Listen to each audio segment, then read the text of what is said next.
Ayusin natin ang Pilipinas. Handa na ba kayo mga kababayan ngayong 2025? Nasa ating mga kamay ang susi para maayos ang Pilipinas. Hindi ito hinahakot. Walang akap, walang AX, walang tupad. Pero merong pangarap na gaganda ang kinabukasan ng Pilipinas!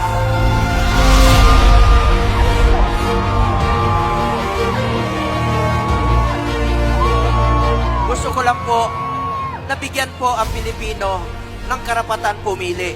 Will of the people. May pakiusap lang po ako sa inyo. Mahalin po natin ang Pilipinas.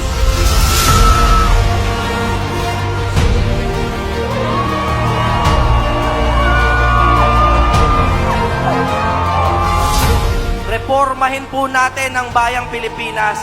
Baguhin natin ang Kongreso. Lahat po tayo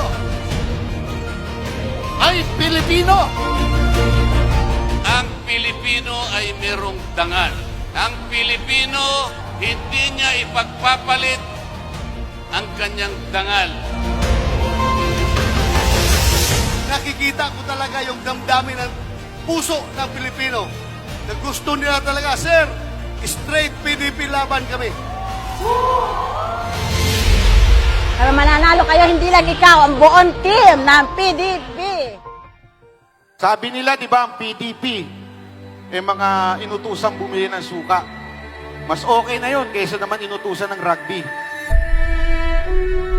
Ang ipinaglalaban lang ni Marcoleta at ng buong PDP slate ay ang tama, walang mali.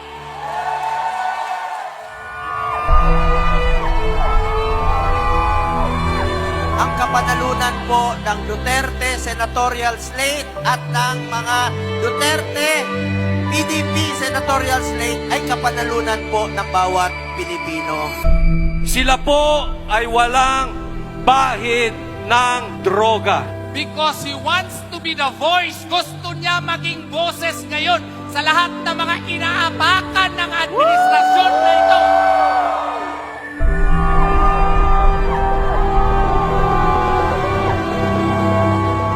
Iboboto niyo ba yung team na silang may kagagawan kung bakit napakataas ng presyo ng lahat ng bilihin? Senador na kaming lahat. Kung tutulungan niyo po kami. Pero yung iba tahimik, ayaw magsalita. Pero sabi nila, makita na lang ninyo, sir, sa magiging resulta ng halalan. Tingnan ninyo kung anong kalalabasan yan. Huwag tayong mawala ng pag-asa. Fight pa rin tayo, kumbati pa rin tayo!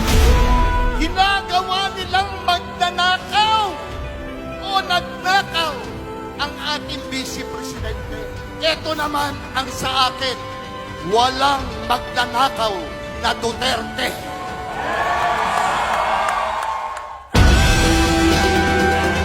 Duterte!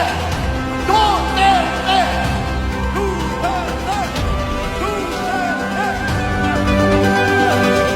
Na nandito sa inyong harapan ngayon, sila lamang ang magtatanggol sa kapalaran ng Vice President.